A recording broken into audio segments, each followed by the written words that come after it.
Viewers, कैसे हैं आप लोग। स्वागत है आपका शेयर बाजार ज्ञान की एक और वीडियो में। और आज की इस वीडियो में हम बात करने वाले हैं GAIL India, Gas Authority of India Limited, जो कि आज 95 के थोड़ा सा नीचे बंद हुआ है। लगभग 4% का कट शेयर के अंदर देखने को मिला है after the results came out. तो रिजल्ट्स आए हैं और रिजल्ट्स के अंदर भी जो प्रॉफिट है ना, उसके अंदर में ठीक ठाक कट देखने को मिला है। तो इस वीडियो में मैं उसी के बारे में बात करने वाला हूँ। पहले तो हम देखेंगे कि कहाँ पे कट मिल रहा है और किसकी वजह से हुआ है ऐसा, और उसके बाद हम चार्ट्स पे चलेंगे और देखेंगे कि गेल का चार्ट कैसा लग रहा है आने वाले समय के लिए। चलिए शुरू करते हैं। आगे बढ़ने से पहले मेरी आपसे रिक्वेस्ट है, या आपने मेरे चैनल को सब्सक्राइब नहीं किया है तो आप प्लीज़ मेरे चैनल को सब्सक्राइब कीजिए, ताकि रोज आने वाली वीडियोस आपको लगातार मिलती रहे।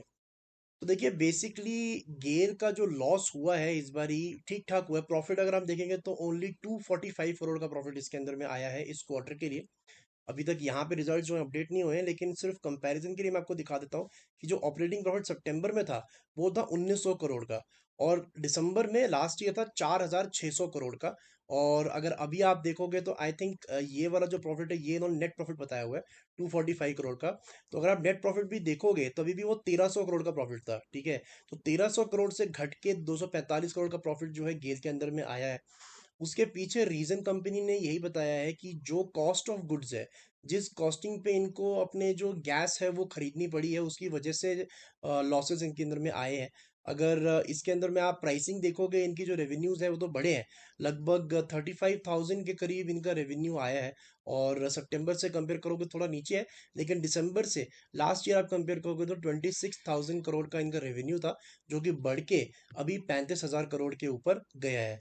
जैसा मैंने बताया कि जो मेन इशू इनके अंदर में आया है, that is because of the costing. जो कॉस्ट इन्होंने जिस कॉस्ट पे इन्होंने अपना गुड्स खरीदा है, पिछले क्वार्टर के अंदर में जो कॉस्ट था वो 17,590 करोड़ का था, जो कि 15,000 करोड़ जंप करके इस बारी 32,190 करोड़ पे आया है। और यहीं पे सारा का सारा गड़बड़ हुआ है। हम जानते हैं कि इस बारी नेचुरल गैस प्राइसेस जो थे पिछले क्वार्टर्स के अंदर बहुत ज़्यादा थे because of the Ukraine crisis. तो ये जो पूरा प्रॉब्लम है, I don't think it's going to last for a very long time. ये क्वार्टर जरूर खराब है और उसके बाद में ही स्टॉक के अंदर में एक 4% का कट हमारे को देखने को मिला है। तो ये है रिजल्ट्स। अब हम बात करते हैं चार्ट्स के ऊपर में। तो देखिए, चार्ट्स के ऊपर में ये डेली चार्ट है गेल का, और मैं एक चीज़ आपको पहले बता देना चाहता हूँ यहाँ पे, जो बहुत ही क्लियरली विजिबल है। अगर आप गेल के चार्ट को पिछले 1.5 साल में देखोगे ना, यहाँ से यहाँ तक, so the stock has not gone anywhere. कहीं पे भी ये स्टॉक नहीं गया है। एक रेंज के अंदर में ही ये स्टॉक जो है वो घूमता हुआ नजर आया। ऊपर की तरफ 110, 115, और नीचे की तरफ 80, 85, यही रेंज है। और यहीं पे ये स्टॉक बार बार बार बार घूमता हुआ नजर आया। पिछले 1.5 साल हो चुका है इसको, 1.5 साल में इसने कुछ भी नहीं किया। इनफैक्ट जब मैं इसके वैल्यूएशंस देखता हूँ तो वैल्यूएशन मुझे इतने महंगे नहीं लगते हैं गेल के। वैल्यूएशन वाइज मेरे को गेल ज़्यादा महंगा नहीं लगता है। इसका रीज़न यही है कि अगर आप इसका जो प्राइस टू अर्निंग रेशो है वो 5.32 है, जो कि बहुत सस्ता है। और अगर उसको आप कंपेयर करोगे इसके प्राइस टू बुक रेशो के साथ में, तो 1.01 का प्राइस टू बुक रेशो है। And the dividend yield is also very good. लगभग 7% का डिविडेंड यील्ड है इस टाइम पे गेल का। तो क्योंकि ये एक गवर्नमेंट कंपनी है, डिविडेंड ज़्यादा देती है, तो हर एक को उसका फ़ायदा होता ज़रूर है। लेकिन जो कॉन्फिडेंस है ना, वो चार्ट्स के ऊपर में है नहीं honestly.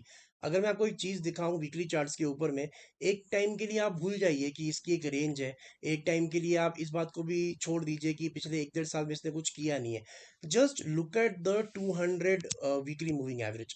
Just look at this line, ठीक है। इस पे आप ध्यान दो। और इसके लिए मैं क्या करूँगा आपके लिए, थोड़े टाइम के लिए ये चार्ट्स जो है मैं इसको हाइड कर देता हूँ, and just look at what I am trying to explain over here. इसको मैं यहाँ पे हाइड कर देता हूँ, इसको भी, और 20 मूविंग एवरेज को भी मैं हाइड कर दूंगा। तो देखिए, ये लॉन्ग टर्म मूविंग एवरेज है इस टाइम गियर की, and you can clearly see that this is declining. जो पूरा लॉन्ग टर्म चार्ट है ना स्टॉक का, वो बिगड़ा हुआ है। अगर कोई छोटी मोटी गिरावट आती है, लेकिन जो 20 मूविंग, इसका 200 वीकली मूविंग एवरेज है वो ऊपर की तरफ जा रही है ऐसे, तब बात और है। लेकिन यहाँ पे क्लियरली दिख चुका है कि ये टॉप बना चुका है, ये लगभग 100 रुपए के करीब। और उसके बाद में लगातार लगातार नीचे घूमता जा रहा है, और इसका धीरे धीरे बेस जो है वो नीचे की तरफ शिफ्ट होता जा रहा है। मेरे को ज़्यादा हैरानी नहीं होगी इसके अंदर में कि अगर आने वाले समय के अंदर में गेल एक डबल डिजिट स्टॉक बन के रह जाता है, बिकॉज उस तरह का ही चार्ट स्ट्रक्चर इसका कुछ दिखा रहा है। हालांकि गवर्नमेंट ने कुछ स्टेप्स लिए हैं आने वाले समय के लिए, जिसके अंदर में गेल को कुछ फ़ायदा होगा। जैसे कि एपीएम प्राइसेस का ये रिमूवल कर रहे हैं, और साथ ही साथ में आने वाले समय 2026 के बाद में नेचुरल गैस के अंदर में भी एक थोड़ा बहुत मार्केट के अंदर में फ्री पावर देने वाले हैं। So long term still looking okay, लेकिन आई डोंट थिंक फिलहाल 1-2 साल के अंदर में इसके अंदर कोई ड्रास्टिक चेंजेस आने वाले हैं। सो जो लोग सिर्फ डिविडेंड के लिए लेना चाहते हैं कि उनके लिए ठीक है, लेकिन अगर किसी को स्टॉक परफॉर्मेंस भी चाहिए, जो कि आई एम श्योर अगर आप इक्विटी मार्केट में आते हो so you are looking for company जिसके अंदर में कोई अच्छा परफॉर्मेंस भी हो।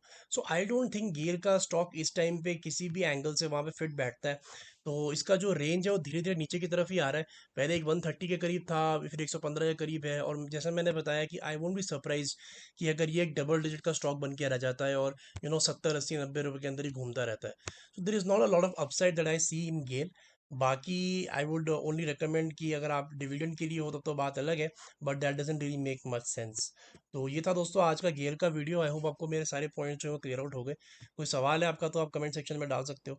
मैं मिलूंगा आपसे अपनी अगली वीडियो में, तब तक आप अपना ख्याल रखें and all the best guys.